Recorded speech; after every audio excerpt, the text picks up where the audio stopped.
فيديو نقطة. نيمار يوثق خسارته مليون يورو في لعبة بوكر. خسر النجم البرازيلي ومهاجم باريس سان جيرمان نيمار مبلغ مليون يورو في لعبة بوكر على الإنترنت.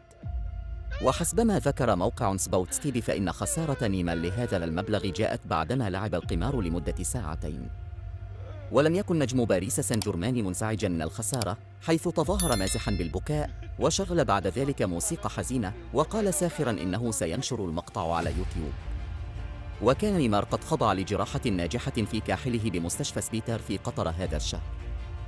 وخضع نيمار للجراحة على يد الأطباء بيتر رودروغ جيمس كدر ورودريغو لاسمار بعد إصابة تعرض لها خلال المواجهة مع ليل في 19 فبراير.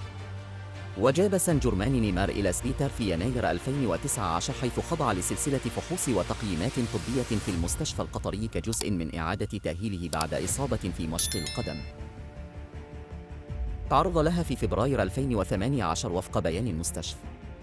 وأشار نيل عاصمة في وقت سابق إلى أن نيمار عانى نوبات عدة من عدم الاستقرار في الكاحل الأيمن في السنوات الأخيرة، وأوصى الطاقم الطبي في باريس جيرمان بإجراء عملية جراحية لإصلاح الكاحل من أجل تجنب خطر تكرار المعاناة مع حدد فترة الغياب عن الملاعب بين 3 و 4 شهرا.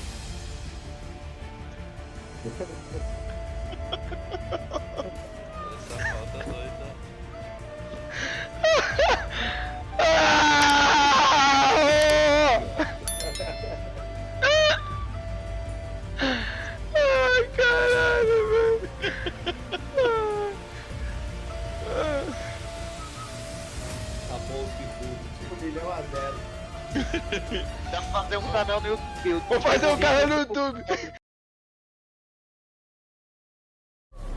Bossing up the city, that's a big move. Niggas, we don't even fuck with getting M's too. Just know we could cut that off again too. Sparkle up the wrist, now that's a big move. Things going my way, big move.